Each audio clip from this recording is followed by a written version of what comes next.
This is Operation O'Malley to the rankings. It's time to start moving Sean O'Malley up the bantamweight division towards the top 10 area, and then after that, hopefully towards the title shot as well, because this man has superstar written all over him. I mean, he has more Instagram followers as an unranked UFC fighter fighting Kris Moutinho than most UFC champions right now. So, we need to get this man towards the belt if we want to sell pay-per-views in the future, and I feel like I've devised a great plan in 3 different directions on the screen right now to try and get Sean O'Malley up the bantamweight division's rankings. There is the legacy side over here, which is going to be the way that he can rack up the most legacy possible and try and perfect his legacy as he moves up the bantamweight division. There's also going to be the logical side over here, which in my opinion is going to be a good test for him each way as he goes, but also maybe the easiest way that he could potentially do it towards the top of the bantamweight division. And down here is going to be the fast track, which is obviously somewhat of an option, seeing as Dana White said that McGregor versus Poirier 4 is an option. So anything's really an option in MMA right now, especially in the UFC. And there's also this fast track option here just below me. That one only has 2 tiers as well. Can they get O'Malley towards the title shot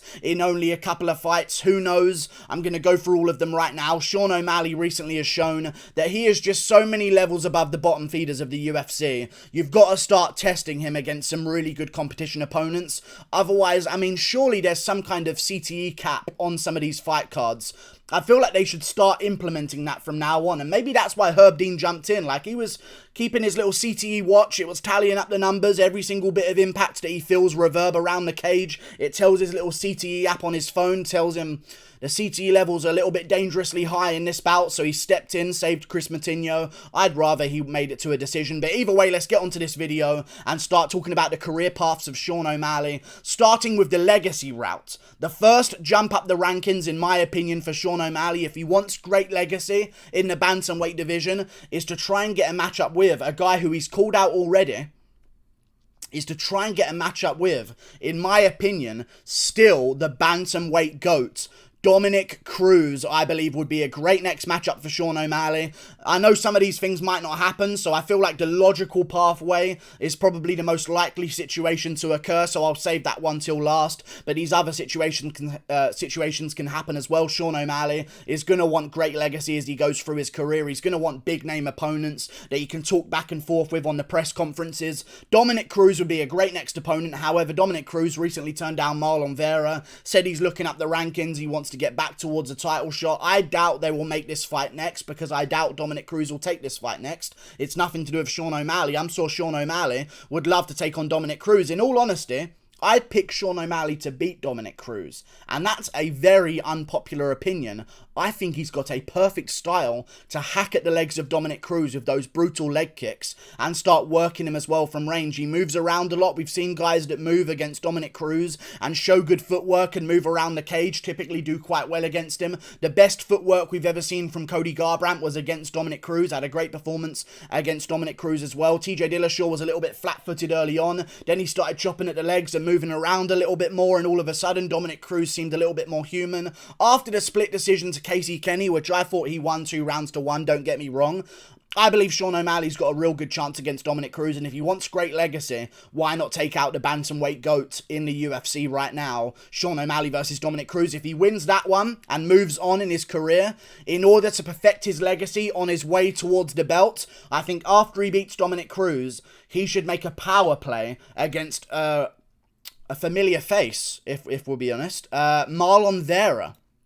In my opinion, I think this rematch is definitely going to have to happen at some point in their careers. Maybe Marlon Vera wins one fight in the meantime against like a Ricky Simone or even a Jimmy Rivera. I think that'd be a great matchup. Marlon Vera, Jimmy Rivera. They both have Vera in their name. Battle of the Veras. Let's make it happen. Sean O'Malley, if he does beat Dominick Cruz, I think he should play a little bit of a power play against Marlon Vera, who will now be above in the rankings, and say, hey, I'm offering you a rematch. Let's get this done. Because Sean O'Malley, if he does beat Marlon Vera, that first fight, it wasn't really like a great win for Marlon Vera. Don't get me wrong, it was officially a win on record for Marlon Vera, but like, if there was any way you want to win a fight, it's not by catching someone's perennial nerve as they move out the way of a leg kick and you catch them with your big toe, really, is it? You know what I mean? So, I feel like a rematch needs to happen, and if Sean O'Malley beats Dominick Cruz, definitely call out Marlon Vera, win that fight if he can, and then he'll have perfect legacy moving forward throughout his career, because I'll tell you this, as much as people shit on O'Malley right now for losing to Chito Vera, I guarantee you if O'Malley KOs Chito Vera in a rematch,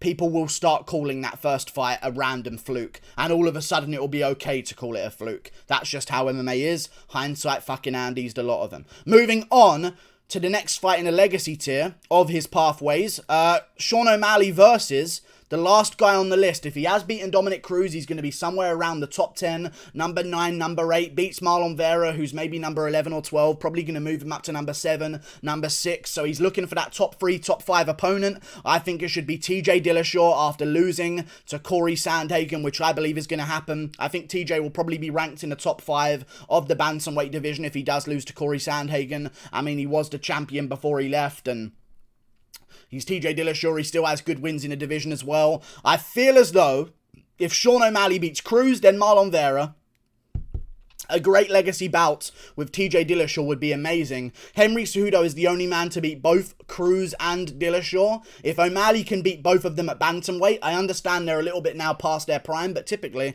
Henry Cejudo beat Dominick Cruz past his prime and on short notice. So I feel like if O'Malley can get all of those names on his resume before fighting for the belt, he could be on his way to being the greatest bantamweight of all time himself with perfect legacy. Let's move on to the fast track option of this video, which is the next pathway. Sean O'Malley, his fast track option, in my opinion, if he wants to get right there into the top 5, and he said this himself, and I totally agree with him, Rob Font. Here's why. Or Fobront, as he's otherwise known as. No one fucking knows him. I know he beat Cody Garbrandt. I really do understand that. But let's be honest. If Aldo beats Munoz and Aldo wants to fight the loser of Yan versus Aljamain Sterling, they're not going to give Rob Font a jump up the division instead of Jose Aldo. Rob Font is just not a big name. And I feel like, and I'm going to make this comparison right now, and it might be a little bit unfair, I feel like Rob Font is the Leon Edwards of the bantamweight division, and Sean O'Malley could be his Nate Diaz. You know what I'm saying? You beat the guy, you do it impressively, all of a sudden now you're the big name, you've got all the followers, now all of a sudden you're in the talks for a title shot because you just beat a massive name. I feel like Rob Font kind of should take advantage of Sean O'Malley calling him out, get an amazing bout, maybe as the main event of a fight night, definitely on the main card of a pay-per-view, and make that fight happen, maybe, and that could be Sean O'Malley's route towards the title shot very quickly. I know what you're going to say, Guru, you're stupid, that doesn't make any sense. Neither did Leon Edwards versus Nate Diaz. We all tuned in, we all loved it, and it happened. Okay, and it was good for Leon Edwards that it happened as well, because now everyone knows who Leon Edwards is. Rob Font, Sean O'Malley is the fast track option for Sean O'Malley. I don't think they're going to go in this direction. I think they're going to go in the logical direction, which we'll get to in a second. These two are just sort of ones that would be maybe done on the off chance. But Sean O'Malley, Rob Font could happen. And if Sean O'Malley wins against Rob Font, he could get straight into the mix against Aljamain Sterling in the bantamweight division. Of course, not as a champion. I'm not saying he gets a title shot. This is obviously after Piotr Yan completely fucking massacres Aljamain Sterling in the rematch. I don't care if I'm going to jinx it.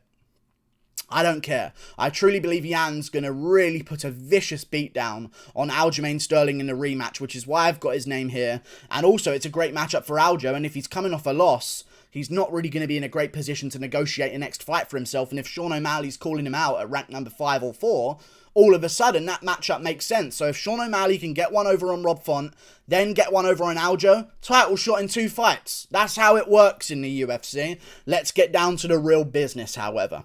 Okay? That would be a great matchup. I reckon O'Malley would probably lose to Aljo. I know he's got great jiu-jitsu, and he's going to sit there and say, these guys don't even understand my jiu-jitsu. Like, I'm training jiu-jitsu all of the time. I just need to see it, you know what I'm saying? I don't know what's going on behind the scenes. Maybe Sean O'Malley is submitting amazing grapplers behind the scenes in his gym, but until we see it in the octagon, it's not going to be too good. I know he almost had a triangle on Andre fucking Soccerman. However, I need to see it against a good grappler, then I can maybe trust him against Aljamain Sterling, but if he wants to get to the title shot quickly, this is the high-risk way of doing it. Let's get to the logical side of things, the bit I've been waiting for. This is the perfect way to move Sean O'Malley up the bantamweight division, starting with, in my opinion, his next opponent should definitely be Raphael Assuncao, a guy on a losing streak right now, which means, you know what? Not that he's a bum. Not that he's washed up. Maybe those things are true, which makes it a great matchup for Sean O'Malley. If I was O'Malley's manager, this is the pathway I would carve out for myself and Sean O'Malley to get towards that title shot. Raphael Assuncao is on a losing streak.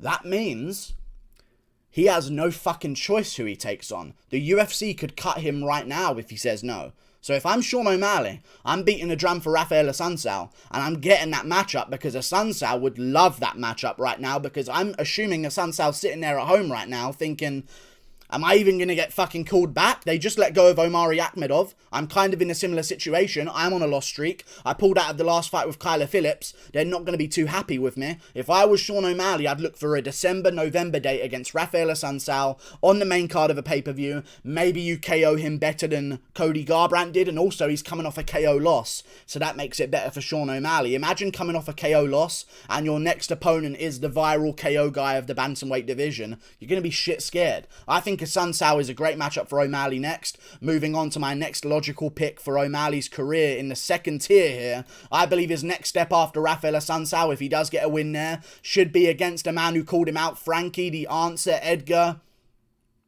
I think that's a great next matchup for Sean O'Malley. A grappler, easy to KO. He's a little bit chinny at this point in his career, coming off a bad KO loss against Corey Sandhagen, little bit of an aging competitor as well. If we get O'Malley versus Assuncao in November, I say do O'Malley versus Edgar on a pay-per-view in February or March, whenever McGregor comes back on the main card as the feature fight, a real legit contender. I know he didn't beat Pedro Munoz, did Frankie Edgar, but, you know, he's still a top contender in the bantamweight division, and he's still a big name in general. So I think if Sean O'Malley can beat Raphael Assuncao, his next step should be Frankie Edgar. That way you can test out the grappling against a guy who has got good grappling, but is a little bit older. I don't think he's quite in his grappling prime the same way a Merab Dvalishvili would be, or a Ricky Simone would be, or anything like that. So maybe if Sean O'Malley wants to take on a grappler, Assuncao and Edgar are kind of the better guys to go against, because although they might be more experienced, they're older, they're not as explosive, they're not as strong as some of these younger guys, and they're a little bit more chinny as well. So I think O'Malley,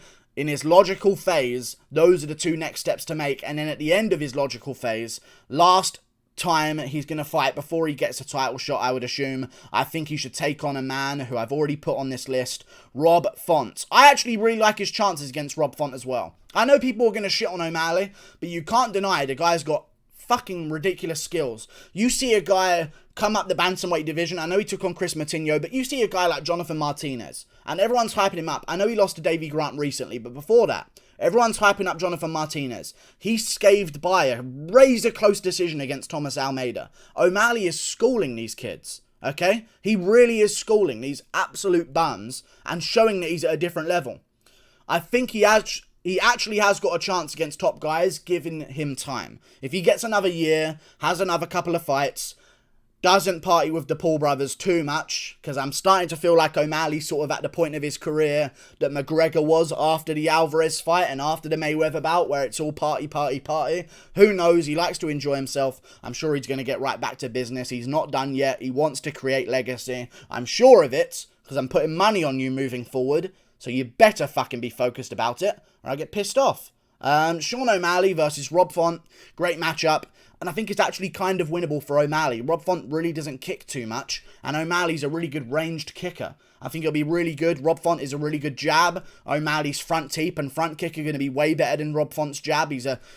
O'Malley's a little bit of a jabber of a kicker, in all honesty. Like, he doesn't really...